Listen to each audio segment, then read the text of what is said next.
시청자 여러분 안녕하십니까, 이용순입니다. 최근 고령 운전자 교통사고가 잇따라 발생해서 우려의 목소리가 점차 커지고 있습니다. 나이가 들면 면허를 반납하고서 운전대를 놔야 한다, 아니다. 노인에 대한 기본권 침해 소지가 있다. 이동권을 보장해줘야 된다. 이런 다양한 목소리가 나오고 있습니다.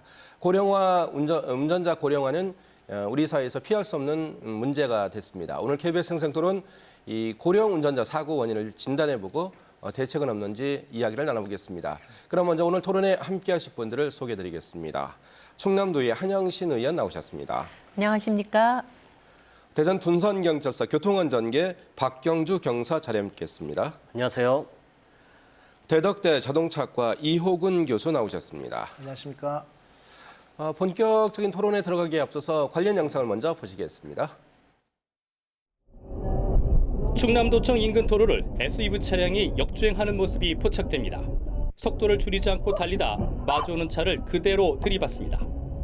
이 사고로 역주행 차량 운전자 80살 A씨와 상대 차 운전자가 크게 다쳐 병원에서 치료를 받고 있습니다. 이거는 80세 고령 운전자분이 차량을 운전하고 터널에 좌측으로 진입을 하시면서 터널을 나오던 차량과 정면 충돌해서 발생한 사고로, 이렇게 사고가 빈번하면서 고령 운전자 면허 반납 운동이 진행되고 있지만 실적은 저조합니다. 대전은 지난해 153명이, 충남은 229명이 면허를 반납해 꾸준히 늘고는 있지만 전체 대상자 대비 평균 0.2%에 그치고 있습니다. 천안시와 아산시는 면허를 반납하는 어르신에게 10만 원 상품권이나 교통카드를 주고 있고, 충남도도 관련 조례 제정에 들어갔습니다. 고령 운전 면허자 사진 반납자에 대해서는 우리 도에서 75세 이상 어르신에 대한 버스비 무료화를 금년 7월부터 시행을 하고, 지난해 65세 이상 노인 운전자 관련 교통사망사고는 전체 사고의 22%로 10건 가운데 2건꼴이었습니다. 아직은 초기 단계지만 고령자 교통사고를 줄이기 위한 면허 반납 장려 정책이 어떤 효과를 거둘지 주목됩니다. 48년 동안 운전을 해온 78살 아버지의 마지막 운전을 온 가족이 축하해 줍니다. お父さん、運転卒業おめでとうございます。よくいろんなところに連れてってくれたことを思い出しました。本当にどうもありがとう。お疲れ様でした。 아내는 편지로 아쉬운 마음을 전합니다. これからは2人で仲良くバスや電車の旅を楽しみ 동일본 고속도로관리공단이 제작 배포한 운전 졸업 캠페인 영상은 일본 가정에서 고령 운전에 대해 고민해보는 계기가 되고 있습니다. 최근 87살 운전자가 낸 사고로 아내와 딸을 잃은 한 가장의 울부짖음도 큰 반향을 불러일으키고 있습니다. 少しでも運転に不安がある人は車を運転しないという選択肢を考えてほしい。また周囲の方々も本人に働きかけてほしい。 이 사고 등을 계기로 일왕 즉위 연휴가 끝난 뒤 첫 사흘 동안 1,200여 명의 도쿄도민들이 운전면허증을 반납했습니다. アクセル、ブレーキの踏み間違いというか、私もヒヤッとすることがあったんで、もう返上することにしました。 일본 정부가 20년 전부터 고령 운전자의 면허 반납을 추진해오고 있지만 사고는 증가 추세입니다. 사고 영상을 보셨는데 지난달 12일이었죠. 부처님 오신 날에 경남 양산 통도사 인근에서 70대 고령 운전자가 교통사고를 냈는데요. 사망자가 발생한 사고였습니다. 이것 외에도 이 고령 운전자의 이 교통사고 소식을 뉴스 보도를 통해 자주 접하게 되는데요. 구체적인 이제 데이터를 모른다 해도 고령 운전자 사고가 자주 일어나는 것은 전반적인 추세의 흐름인 것 같습니다. 전국적인 교통사고 실태에 어떻게 나타나고 있는지 이호근 교수 설명 부탁드리겠습니다.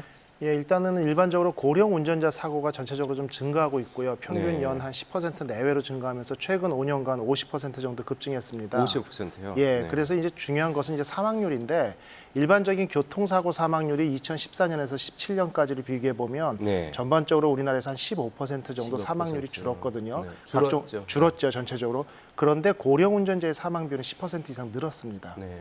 그래서 이제 사고율도 중요하지만 사고가 발생했을 때 그게 치명적으로 연결이 되거나 아니면 사망사고로 연결되는 비율이 오히려 그 노인 인구의 급증하는 수보다 훨씬 상회한다 이렇게 보면서 오늘 주제처럼 이제 고령 운전자에 대한 어떤 안전 문제, 면허 반납제도 이런 것들이 사회적인 화두로 대두되는 것 같습니다. 이제 그 교통사고가 줄어드는 추세 속에서 고령 운전자의 어떤 치명적인 사고가 늘어난다.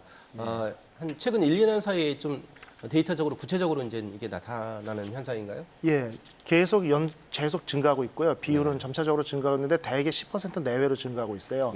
물론 이제 대전시 통계는 아니지만 서울시 같은 경우도 고령 운전자의 면허 보유 비율은 8에서 9%로 일정하거든요. 그럼에도 불구하고 사망 사고나 사고 비율은 늘어난다는 것은 노인 인구 증가만으로 설명하기는 좀 부족한 면이 있고요. 여러 가지 면에서 실제 이제 좀 심각한 문제가 아닐까 이렇게 보고 있습니다. 이제 뭐 젊은층의 교통사고도 여전히 그 문제가 되긴 한데 이 고령자 교통사고 좀 더 사회적으로 부각되고 이제 문제로 인식하는 부분이 많은 것 같습니다. 우리 지역의 어떤 실정은 어떤지 먼저 이제 충남 쪽의 상황을 한영신 의원께서 좀 설명 부탁드리겠습니다. 네. 충남 지역에서는 2018년 한 해 동안 충남에서 발생한 전체 교통사고 건수는 8,807건입니다. 이 중에 65세 이상 고령 운전자로 인한 사고 발생 건수는 1,339건으로 전체 사고의 15.2%를 차지하고 있습니다. 사망자 수를 보면 충남에서 발생한 교통사고 사망자 수 354명 중 65세 이상 고령 운전자로 인해선 난 교통사고 사망자 수는 100명에 이르고 있습니다. 즉, 이 100명은 또 28.2%라는 숫자를 봐서는 또 총 그 사고 건수에 비해서 굉장히 높은 비율이라고 치명적인 볼 수가 사고였다, 있죠. 큰 사고였다는 거죠.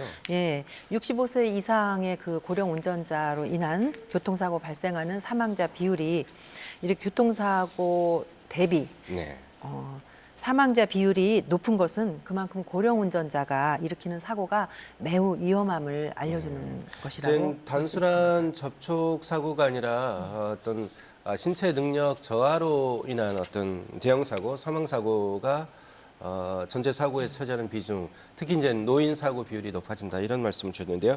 대전 상황 어떻습니까, 박경주 경사?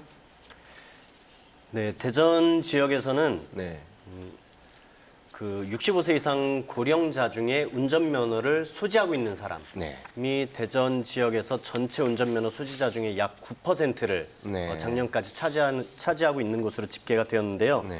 이 교통사고가 발생했던 현황을 보면 이게 좀 놀랍습니다. 그 교통사고 사망자 수는 전 국가적으로 좀 감소 추세로 계속 가려는 노력을 하고 있고 또 그런 방향인데 대전 지역에서의 이 65세 이상 고령 운전자로 인한 교통사고가 2015년에는 약 550여 건에서 16년에 690건대, 또 17년에는 820건대, 그리고 18년에는 1160건대로 불과 몇 년 사이에 약 2배 이상이 증가하는 전국적인 추세로 봤을 때도 가장 높은 상승률을 보였다고 할 수 있는 수치입니다.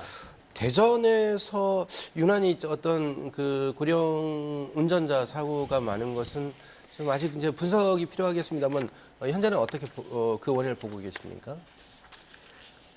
자연스럽게는 고령 인구가 증가하고 있다. 그 2000년 초반에 집계됐던 이 운전면허 소지자의 수를 봤을 때는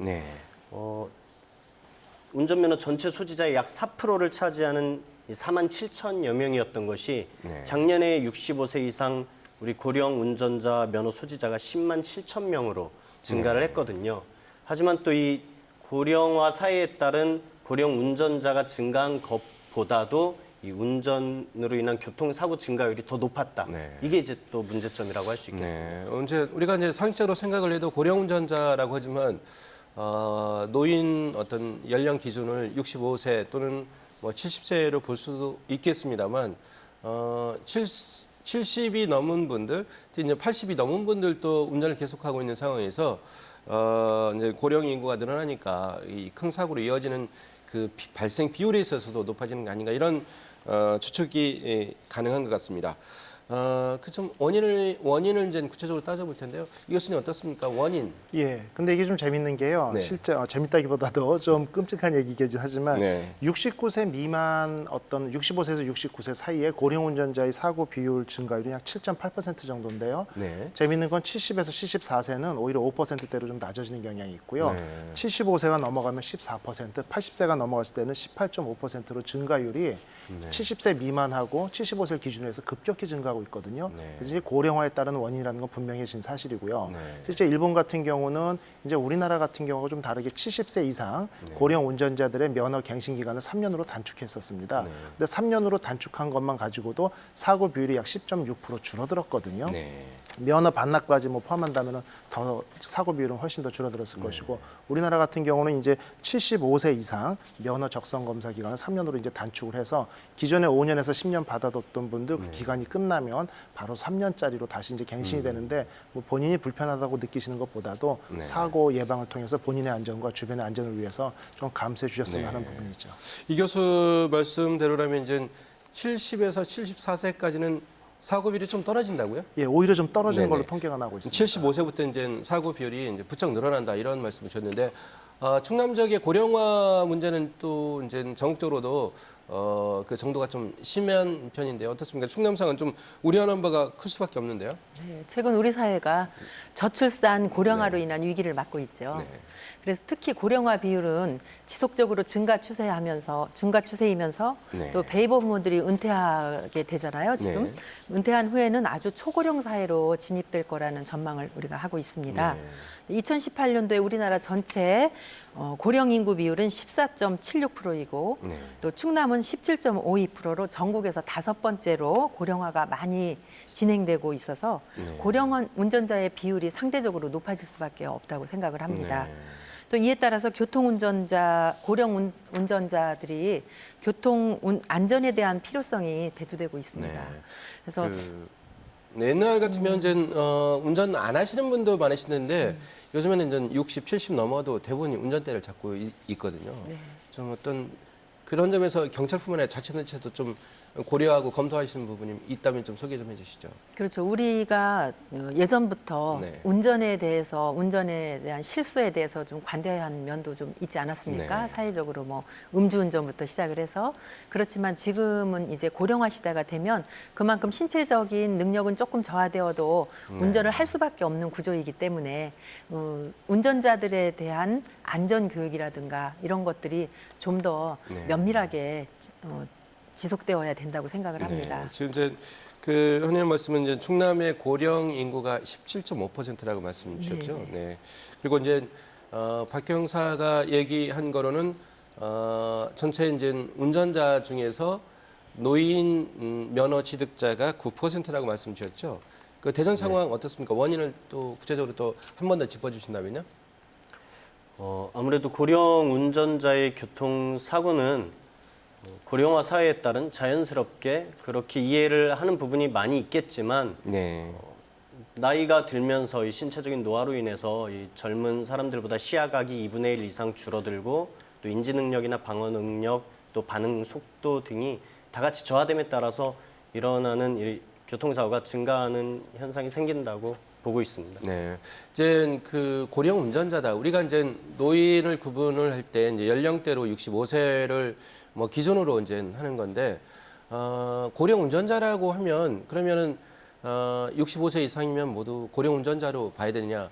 어느 분들은 또 7순 넘고 8순 넘어도 육체적으로 이제 신체적으로 건강한 분들도 계신데 고령 운전자 기준이 따로 있는 것인지 우리가 흔히 그냥 고령 운전자 65세에 맞춰서 하는 건지 그 기준이 있습니까, 이 교수님? 일단은 법적으로 기준은 65세로 되어 있습니다. 법이 있습니까? 예, 우리나라에서 이제 65세 이상을 고령 운전자라고 정의를 하고 있기 때문에 65세 이상이라고 볼 수 있는데 방금 말씀하신 것처럼 최근에 정년도 65세로 늘리는 어떤 법안까지도 고려 중이고 제 주변에도 65세 아니라 70세 되셨어도 너무 더 건강한 분들 많이 있거든요.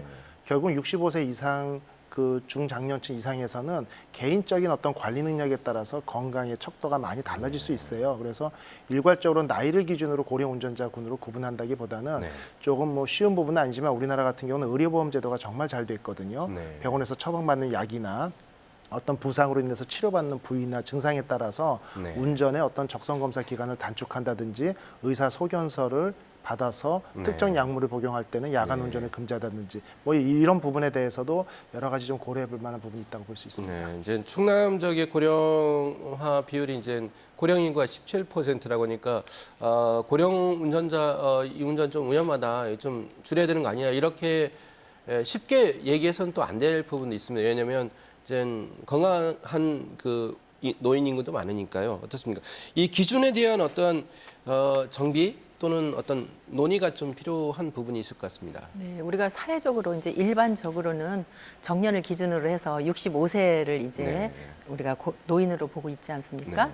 노인으로 보고 있는데 그 65세라는 그 나이가 중요한 게 아니고요. 네. 그 본인 개개인이 가지고 있는 신체적인 능력, 네. 그게 가장 우선시 되어야 된다고 생각을 해요. 네.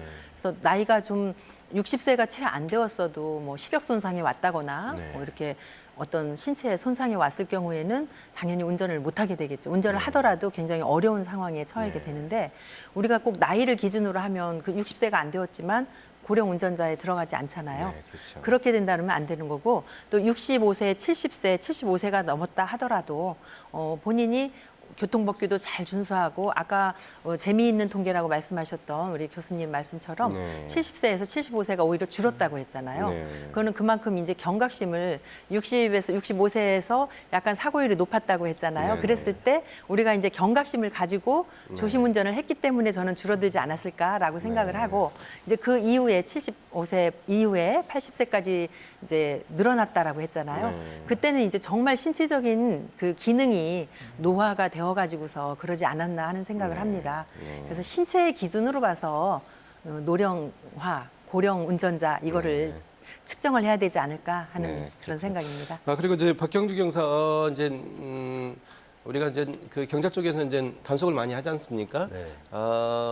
청년 운전자들은 모두 그런 건 아닙니다만 고령 운전자보다는 속도를 더 많이 내는 경향이 있지 않습니까? 그렇죠. 그러니까 이제 고령 운전자는 조심조심 이제 운전하시는 경향을 갖고 계신데 우리가 이제 고령 운전자니까 위험하다 이렇게 기준을 하나로 정해서 할 수는 없는 노릇이란 말이죠. 어떻게 보고 계십니까, 경찰 쪽에서는?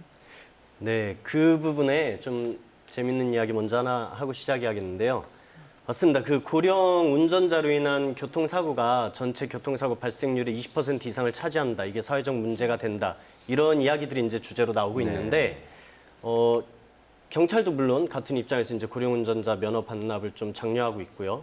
하지만 또 개인적으로 그 이면을 생각해 보면 전체 교통사고 사망자가 발생하는 그 100% 중에 20%를 빼고 나머지는 이 젊은 사람들이란 말이죠. 네. 신호위반, 음주운전, 과속운전 조심하지 않고 이 안전의식이 좀 결여돼 있는 분들도 있고 이런 여러 가지를 또 봐야 할 텐데 제가 오늘 이 토론회 오기 전에 우연히 그 아버지께 전화가 왔어요. 아버지께서 66세십니다. 그런데 고령이시네요. 예, 어제 차를 새로 사셨다는 거예요. 그걸 자랑을 하신 거예요. 네. 아이고 아버지 제가 지금 토론 나가는 제목이 65세 이상 고령 운전자에 대한 면허증 반납 이야기를 할 수가 없었어요. 오늘 뭐 언론에 이렇게 좀 이야기할 내용이 있어서 가고 있는 중이다. 차 사신 거 축하드린다. 안전운전 하시라. 했는데 이제 아버지께도 이런 이야기를 한다면 당연히 65세의 기준은 너무 박하다라고 말씀하실 것 같습니다. 더 운전하시려고 차까지 사셨는데요. 근데 아까도 교수님 말씀처럼 이 법률상에 우리 노인, 고령자의 기준을 65세로 하고 있는 이유는 도로교통법에 뭐 사실 고령자는 65세다 이렇게 명문의 근거가 있는 건 아니고요.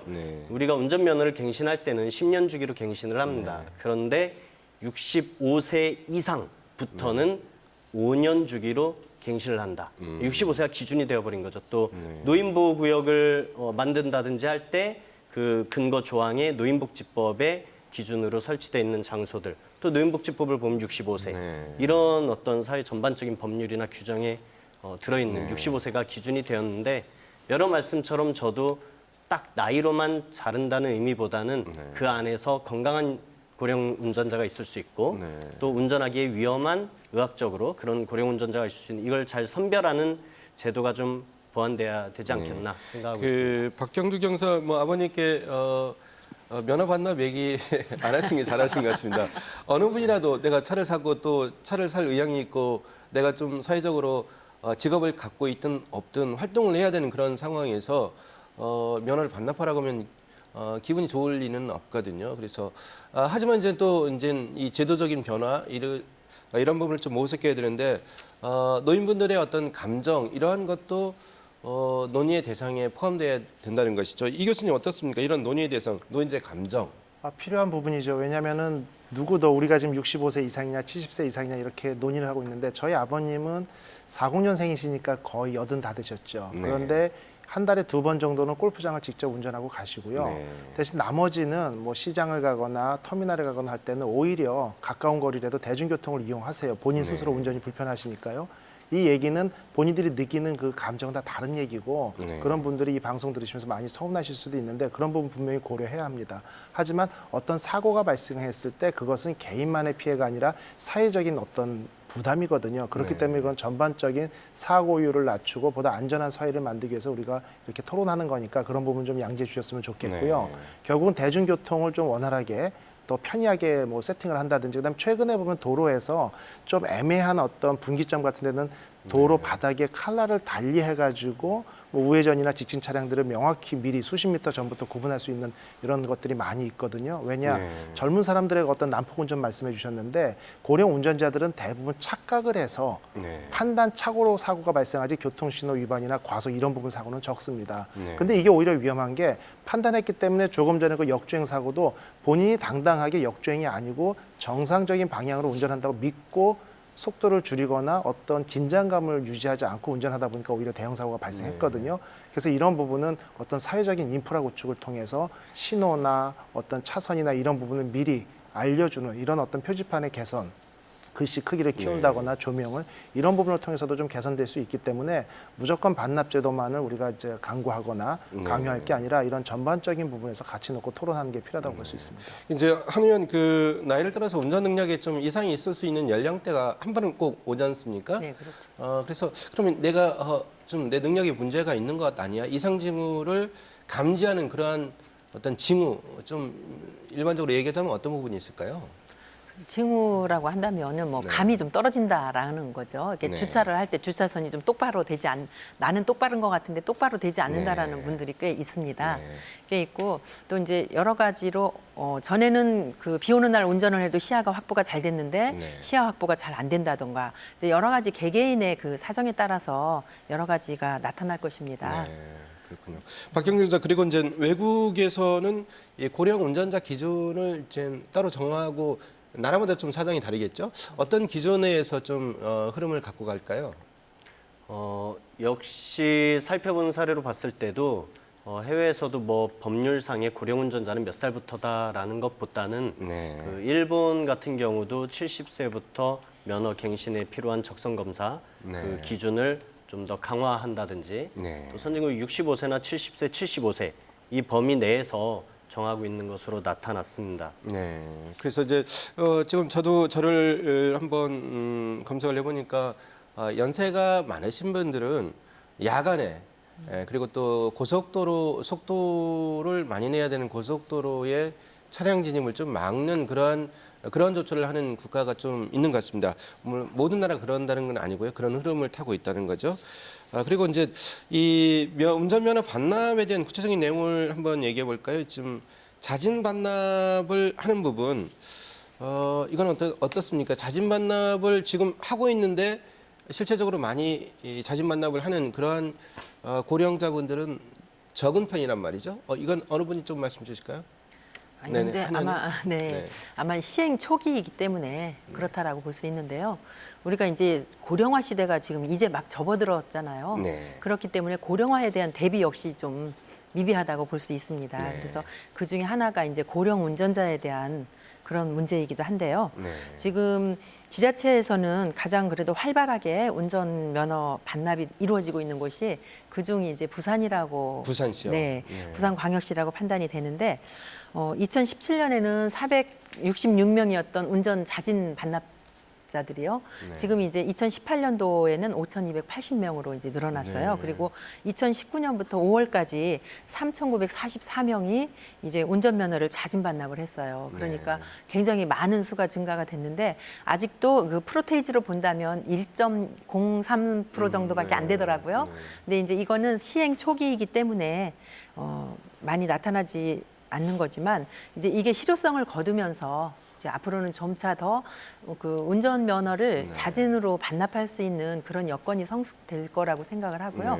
그렇게 성숙되게 하려면 가장 큰 문제점이 운전을 그만뒀을 때 이동권자에 대한 이동 수단이 편리해야 된다라는 거죠. 그 부분에 대해서 우리가 정책을 세울 때 그 이동자들에 대한 배려. 그러니까 내가 운전하는 이유가 뭐예요? 피곤하고 하지만 그래도 내가 내 집 앞에 내가 가고 싶은데 그냥 마음대로 갈 수 있고 하니까 편리하잖아요. 근데 버스를 타고 간다 하면은 또 거기까지 걸어가야 되고 뭐 여러 가지 어려움들이 있기 때문에 그러니까 이제 대중교통을 이용하는데 버스도 물론 중요하고 지하철도 있고 하지만 이 읍면동 지역 같은 경우는 버스 노선도 제대로 안 갖춰져 있는 데가 또 사실 있거든요. 그래서 뭐 그럴 때는 교통약자들이 이용하고 있는 그 콜택시처럼 그런 것들을 함께 사용하거나 아니면 일반 택시 같은 것들도 조금 할인을 해서 그냥 무료가 아니라 왜냐하면 본인이 자가용을 운전하더라도 뭐 기름값이나 보험료나 이런 게 비용이 들잖아요. 그러니까 그런 정도의 비용과 맞먹는 그런 비용은 지불하면서 이렇게 택시라는 대중교통을 이용한다면 아마 자진 반납을 더 많이 하지 않을까 생각이 듭니다. 그러니까 그 자진 반납으로 끝나는 부분이 아니라 그분들의 이동권을 좀 뒷받침해 줘야 되니까 자치단체가 이제 우선적으로 정책적인 배려 좀 추진하는 것 같은데 어떻습니까? 경찰 쪽에서는 그 면허 반납을 유도하지만 적극적이시진 않거든요. 좀 경찰 쪽의 흐름 어떻습니까? 네, 우선 이 방송 보신 시청자분들이 쉽게 알 수 있게요. 이 면허증을 반납하는 면허 반납 제도가 작년에 부산에서 처음 했다는 그건 아니고요.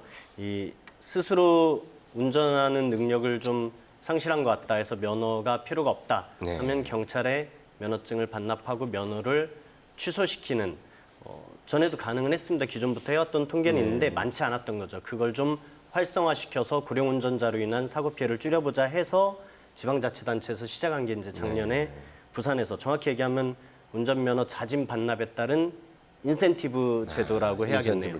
그렇게 해서 효과를 많이 봤다고 합니다. 부산광역시에 따르면 그 전년도 대비해서 약 10배 이상의 인원이 면허증을 반납을 했고 또 교통사고도 획기적으로 감소했다라고 이제 발표된 기사를 봤는데 문제는 이게 아직 워낙 시행 초기라서 경찰에서도 이 자진 반납을 유도는 하고 있지만 이 고령자의 나이 문제도 아까 논점이 됐었고 고령 운전자에게 한날 한순간에 어떤 면허를 반납하게 함으로써 이동권을 박탈할 수 있느냐 아직까지는 강제할 수 있지도 않고 공감대 형성이 안 됐기 때문에 어떤 강제하는 법으로 제정하기엔 무리가 있고 이렇게 자발적인 자진 반납을 유도하는 여러 가지 제도를 만들고 있는데요. 이 고령화가 심각한 곳은 사실 서울, 부산, 대전보다도 더 지방, 농어촌 지역이 고령화는 심각한데 면허증이 반납되는 현황을 보면 대도시 위주로 아직은 반납이 되고 있다. 그래서 혹시 어쩌면 이게 좀 보여주기식으로 끝나지 않을까 하는 우려도 일각에서 있는 건 알고 있습니다. 그래서 전체적으로 이 면허증을 반납했을 때 그 고령 운전자분들이 내가 반납하고도 편하게 살 수 있는 사회 이런 대체 교통수단이 좀 마련될 수 있는 인프라가 형성돼야 할 것으로 생각하고 있습니다. 우리보다 이제 일본이 좀 앞섰습니다. 1998년부터 운전면허 이제 반납을 유도하는 그런 정책을 펴왔는데요. 일본의 성과는 어느 정도였습니까, 이 교수? 예, 일본 같은 경우는 당연히 뭐 제가 적성 검사 기간 단축만 통해서도 사고율을 10% 이상 낮췄기 때문에 낮췄다고요? 예, 그렇죠. 그렇기 때문에 일단 면허 반납제도 이후에는 탁월한 효과를 보고 있고요. 가장 중요한 것은 조금 전에 말씀하신 것처럼 우리나라도 서울시나 부산 위주로 많이 이루어져 있어요. 그 얘기는 뭐냐면 서울시 같은 경우는 대중교통이나 지하철이 워낙 잘 돼 있기 때문에 뭐 올해 1,000명을 대상으로 면허 반납제도를 시행했는데 성황리에 너무 많은 사람이 몰려서 500명은 생년월일 순으로 자르고 나머지 500명은 추첨을 통해 했거든요. 그러면서 10만 원의 어떤 교통카드를 일회성으로 지불을 했고요. 결국 이런 예산이 확보된다라면 충분히 유도할 수 있다 이런 얘기고요. 일본 같은 경우는 지역별로 시골 곳곳에 대중교통 이용이나 고속버스 50% 할인권 여러 가지 이런 부분들이 너무 잘 돼 있는데 예를 든다면은 그 고령 운전자들 중에 지방에 사시는 분들도 뭐 보건소나 한 달에 한두 번 은행이나 이렇게 본인이 반드시 움직여야 될 어떤 이런 것들이 있습니다. 이럴 경우에는 실제 시골에서 지금 운행되는 것 중에 마을버스의 적자폭을 줄이기 위해서 100원 택시라는 제도가 있어요. 그래서 상간 오지에 두세 가구 사는 지역을 위해서 마을버스를 운영한다라고 하면 그 적자폭이 워낙 크다 보니까 택시를 불러서 이용하고 본인은 100원만 제출하고 나머지는 지자체 예산으로 지급하는 예산이 있거든요.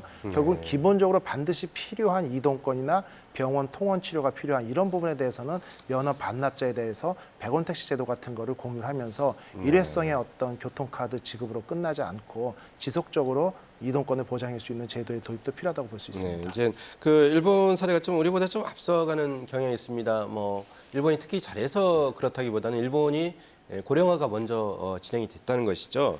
그리고 일본과 비슷한 시기에 이제 서유럽의 어떤 그 고령화가 진행이 됐던 것이고요. 그렇다면 이제 국가별로 고령 운전자 관리는 어떻게 돼가고 있는지 좀 알아볼 필요가 있는 것 같습니다. 어느 분이 좀 말씀 주실까요? 네, 박경주 경사 말씀 주실까요?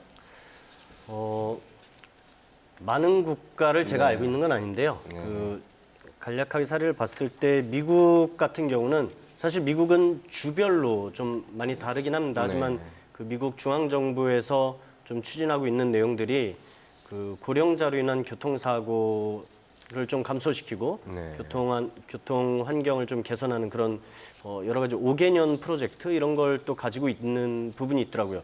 그 내용이 그 고령 운전자가 어떻게 하면 고령 운전자냐, 어떤 고령 운전자가 면허증을 반납해야 되냐, 이거를 사실은 우리가 알 방법이 뭐 65세냐, 70세냐, 아니면 위험한 어떤 사람은 안전하고 어떤 사람은 위험하냐, 이걸 국가가 먼저 나서서 대상이 되는 일정 나이는 일단 정해야 되니까 65세나 70세 범위를 정하고 해당 고령 운전자의 개인 정보를 국가가 수집을 합니다.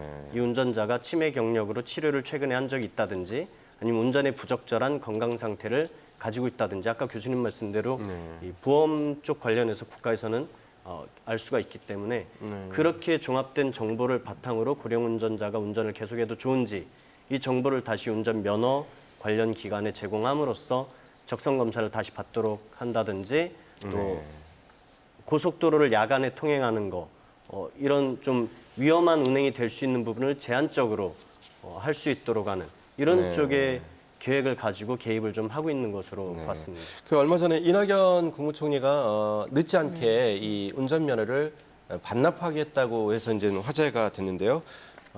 이제 거기에 대해서 이제 수긍하는 분들도 계시지만 이거 좀 형식적인 멘트였다 이런 의견도 나오고 있습니다. 운전면허 이 반납제도의 어떤 실효성 그리고 구체성 그리고 이것이 이제 단기 대책이 아니라 장기적 끌고 가려면 어떤 부분이 더 보완이 되고 해야 되는지 좀 말씀 나눠볼까요? 이건 교수께서 말씀 주실까요? 예, 좀 전에도 말씀드린 것처럼 일단 가장 중요한 것은 이동권이 확실히 보장이 돼야 되는데요.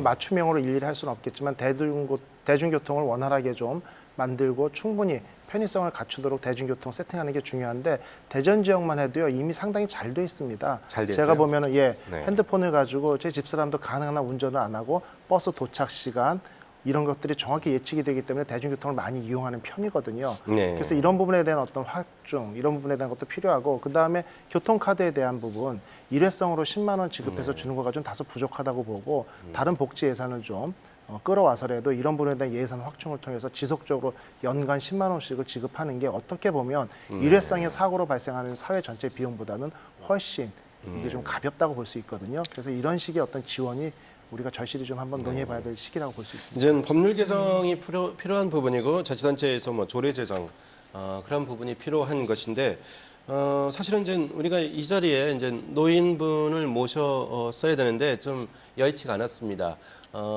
누구나 이제 예상하듯이 그분들 입장에서는 이런 토론이 좀 흔쾌히 받아들일 수 없는 부분도 있을 겁니다. 좀 기본권 침해 아니겠느냐.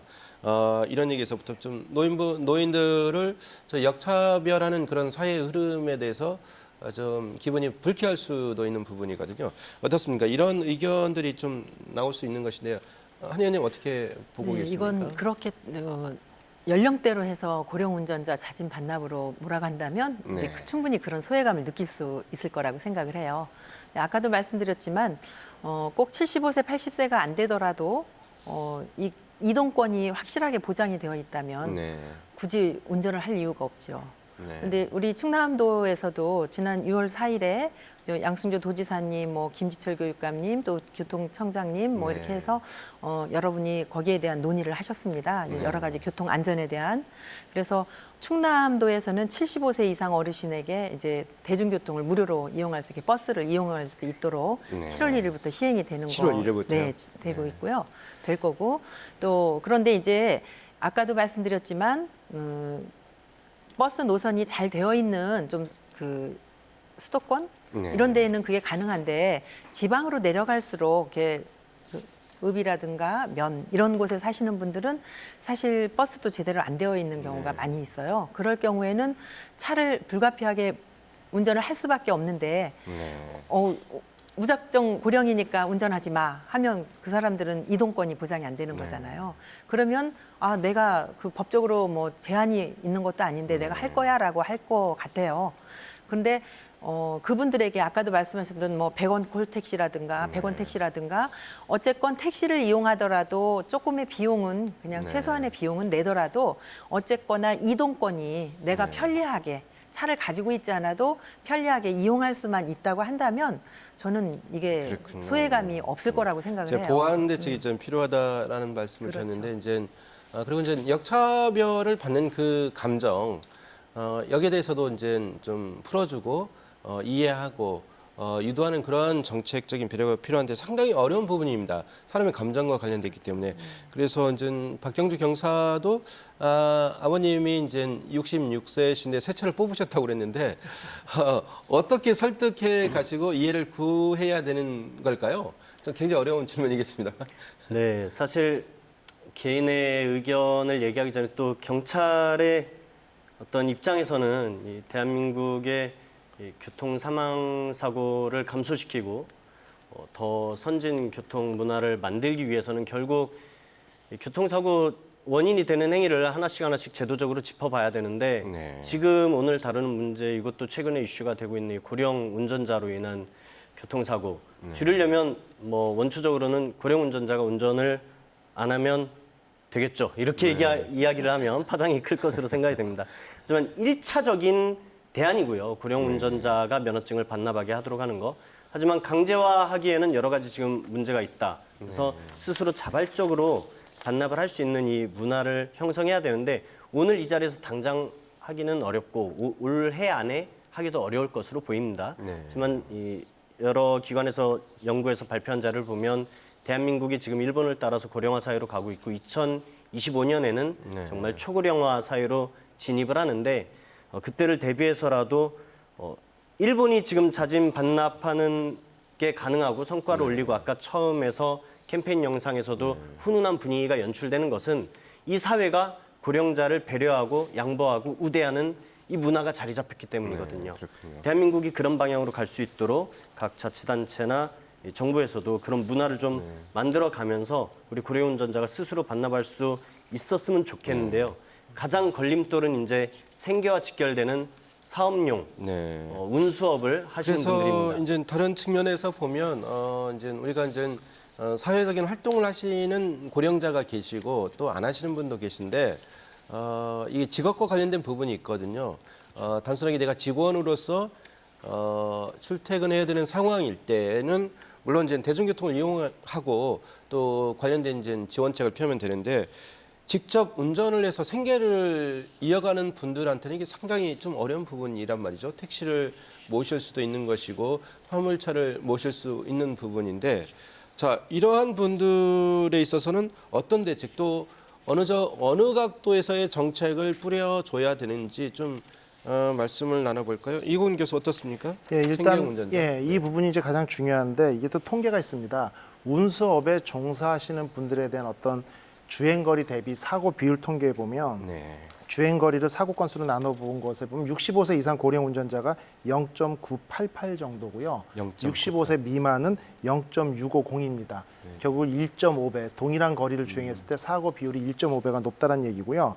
주행 거리 대비 사망자 수도 비고령자가 0.97인데 고령 운전자는 1.21로 20%가 높습니다. 그렇기 때문에 이러한 부분을 충분히 인지를 시키고 본인의 안전뿐 아니라 승객의 안전까지 고려해서 이런 부분들을 스스로, 그렇다면 면허 반납이 아니고요. 적성 검사나 인지 능력 검사 같은 거 수시로 받으면서 본인들의 어떤 운전 능력에 필요한 부분을 향상시키는 게 필요한데, 실제 이제 고령 운전자 같은 경우는 이제 인지 능력 향상 테스트를 합니다. 하는데 실제 좀 형식적이에요. 한번 루틴을 돌아서 떨어지면은 옆에 와서 재교육을 잠시 받고 다시 들어가고 해서 서너 번 지나면 누구나 다 받게 되는 이런 부분이 있는데 이런 부분 제도는 있습니다만 그걸 어느 정도 적용을 하고 강화하는지 이게 중요하고요. 면허를 축소하는 부분은 또 이렇습니다. 이제 운수업이나 이런 데 종사하시지 않는 분들도 우리가 본 주행거리 특약이라는 게 있죠. 그래서 주행거리를 가능한 줄이면 면허 보험료에서 일부 30%까지 최대 돌려주는 제도가 있는데, 방금 여러분들하고 여기서 나온 논의 중에 고속도로를 나는 운전을 안 하고 제한을 하겠다라든지 야간에는 운전을 하지 않겠다, 이런 사고 비율이 높은 시간대나 구간에 운전을 안 하겠다라는 신청을 통해 가지고 의료 보험료나 어떤 자동차 등록이나 이런 부분에 대해서 세금 부분을 감면해 주는 걸 통해 가지고 자발적으로 유도를 해야 되는 게 중요하고요. 어르신들에 대한 공개, 일본 예를 말씀하셨는데 중요한 부분이 있습니다. 우리나라도 뭐 꽃탈배가 운전 중이다, 어르신 운전 중이다, 지자체별로 이런 스티커가 있는데 일본은 실버 마크라는 것으로 통일해서 국가가 관리를 하고 있고요. 실버 마크요? 예, 가장 중요한 것은 실버 마크가 부착된 차량한테 위협 운전을 하거나 급작스러운 끼어들게 할 경우에는 벌과금이 수십만 엔으로 우리나라로 말하면 수백만 원에 해당할 정도로 상당히 많이 벌과금을 물리고 있습니다. 결국 이런 부분들이 노인이나 고령 운전자에 대한 어떤 공경심이나 보호하겠다는 사회적인 분위기를 보여드리는 것이고, 그러한 부분들을 다 받아들이면서 서운하지 않은 범위에서 본인의 능력이 많이 저하됐다고 했을 때 면허 반납을 자진할 수 있도록 이런 제도적인 이해가 필요하다고 볼 수 있습니다. 그 연예님, 그 충청도에서 이제 면허 반납에 대한 어떤 조례를 만드는 것으로 알고 있는데요. 생계형 운전자, 특히 이제 고령자의 경우에 단순하게 뭐 이동권 보장 차원을 넘어서야 그분들이 스스로 반납할 것 같습니다. 뭐 단순하게 운전을 통해 가지고 운수업을 통해서 생계를 꾸려 나가는 분이시기 때문에요. 이 관련 조례에서 이 부분을 좀 담겨질까요? 그러게요. 그 생계형 운전, 고령 운전자들이 사실은 가장 걱정이 되고 우리가 염려되는 부분인데요. 우리가 어떻게 해줄 수는 없지만 우리 일반 업무에서도 우리 일반 직장인들도 정년이라는 게 있잖아요. 그러니까 그 정년을 기준으로 해서 이렇게 운전면허도 이제 정년 제도를 도입하는 것도 저는 괜찮을 거라고 봅니다. 운수업 정년이겠군요. 네, 운수업 정년이나 운전면허도 사실 정년을 둔다면 대부분 이제 외국의 경우도 쭉 보면은 거의 이제 70세부터는 그 갱신 주기도 좀 단축하고 또 더 촘촘하게 건강검진서를 첨부하도록 하고 뭐 이런 여러 가지 것들을 촘촘하게 하고 있거든요. 이제 그런 것들을 통해서 그들이 정말 생계형이기 때문에 뭐 65세 이상은 5년마다잖아요. 그렇지만 5년마다라고 하더라도 그분들이 좀 더 면밀하게 한 1년에 한 번씩 검사를 한다던가 또 그리고 안전에 대한 교육을 철저하게 시킨다던가 이렇게 해서 그분들이 할 수 있는데 그 갱신 기간을 좀 짧게 하면서 하면 그들도 스스로 더 이제 경각심을 가지고 더 열심히 조심 운전을 할 것이고 또 이런 것들을 좀 더 연장할 수 있는 그런 이제 모티브가 좀 될 거라고 생각을 듭니다. 그 이제 그 정책적인 지원이 따르는 부분이기 때문에 이제 면허 반납이 경찰 쪽보다는 자치단체 쪽에서 이제 예산권을 가지고 있는 자치단체 쪽에서 펼치는 그런 흐름으로 가는 것 같습니다. 경찰 쪽에서는 어떻습니까? 결국 이제 그 고령자이기 때문에 단속을 강화한다는 것은 말도 안 되는 부분일 텐데 어떤 그 방향의 키를 잡고서 이제 이러한 그 흐름을 가져가려고 하는 거죠? 네, 그렇죠. 고령 운전자로 인한 사고 역시 발생하지만 저희 경찰 입장에서 볼 때는 사실 오늘의 논점은 고령 운전자에 대한 이 운전의 문제지만 실제로 발생하는 더 참혹한 이 교통사고는 음주운전이나 각종 뭐 난폭운전, 보복운전 많지 않습니까? 이런 것들이 고령 운전자로부터 나오는 경우는 드뭅니다. 지금 이 고령 운전자 반납제도에 반대 의견을 내신 한 어르신의 목소리도 그래 너희들이 말하는 것처럼 우리는 인지 능력, 이 반응 속도가 많이 떨어졌다. 그렇다 보니까 나는 천천히 다니려고 하고 안전운전하고 더 방어운전을 하려고 노력한다. 이런데도 왜 자꾸 우리를 거론하느냐라는 게 의견이었거든요. 그 말씀도 일리가 있습니다. 그래서 경찰에서는 꼭 고령 운전자를 어떤 위반이나 잘못했을 때 단속보다도 대도 훈방 위주로 정책적으로 접근을 하고 있고 이 젊으신 분들이나 기존의 난폭 운전, 이 안전운전 습관과 좀 거리가 있는 분들을 주로 단속 위주로 하고 있을 뿐이지. 네, 그리고요. 네, 죄송합니다. 그리고 이제 이어군 교수 언젠 정책적인 어떤 개선 흐름을 가져가려면 고령자들의 어떤 대중교통 이동권을 보장해 줘야 되는 어떤 정부와 지자체의 노력이 있어야 되는데 좀 꼼꼼하게 살핀다면 어느 부분을 더 주안점을 두고 살펴야 될까요? 실제 고속버스 할인권이라든지 마을버스 무료 이용권 같은 거 중요한 부분인데요. 가장 중요한 건 연속성입니다. 연속성이요? 지자체별로 예산도 다르고 대중교통의 어떤 인프라도 다르기 때문에 일회성이 아닌 연속적으로 이 제도를 유지할 수 있는 인프라 구축과 예산 확보가 가장 중요한 부분이라고 볼 수 있고요. 일단은 배려와 양보를 통해서 그분들이 충분히 보호받을 수 있다. 이런 부분까지도 우리가 함께 논의돼야 되지 않을까 이렇게 볼 수 있습니다. 네, 하나님 좀 토론 통해서 얻는 부분이 좀 있다면 어떤 거 있습니까? 네, 얻는 부분이 있다면 이제 우리가 다양한 각도로 이제 이동권자에 대한 보장을 어떻게 해주고 인센티브를 줘야 되는 것은 맞는 건데 어떤 방법으로 줘야 되는지를 좀 생각해봐야 되는데요. 이 인센티브를 주는 데 있어서 무조건 그냥 현금 일회성으로 10만 원을 주는 게 지금 요즘에 그 고령 운전자 반납 좀 너무 그 적은 거 제도거든요. 아닌가요? 그렇죠. 적다기보다도 일회성이기 때문에 사실은 제가 생각하기에는 장롱 면허로 운전을 안 하고 계시는 장롱 면허의 반납이 더 많지 않을까 지금 상태로는. 왜냐하면 활동하는 사람들이 운전을 하기 때문에 고령이 되었다 하더라도 10만 원 준다고 해서 금방 운전 면허를 반납할 수는 없을 거라고 저는 생각을 해요. 그렇기 때문에 우리가 지속적으로 정말 인지 능력이나 신체 능력이 저하돼서 사고의 위험이 있는 그런 고령 운전자들이 자진으로 반납할 수 있는 그런 여러 가지 여건, 그리고 아까 생계형 말씀하셨잖아요. 생계형들은 이제 그들에게 또 다른 직업을 가질 수 있는 운전을 통하지 않은 그런 직업을 가질 수 있는 직업 교육이라든가 이런 것들도 사실 생각해봐야 될 문제라고 생각을 오늘은 합니다. 이제 고령 운전자 사고 원인 대책을 살펴봤는데요. 다양한 이야기가 쏟아졌습니다. 토론을 진행하고 보니까 이 어르신들의 희생만을 바라고 또 강요해서는 안 된다는 생각이 듭니다. 운전을 굳이 하지 않아도 이동에 있어서 소외를 받지 않는 그런 사회 인프라, 환경을 만드는 일 굉장히 중요한 것 같습니다. KBS 생생토론 여기서 모두 마칩니다. 시청해주신 여러분 감사합니다.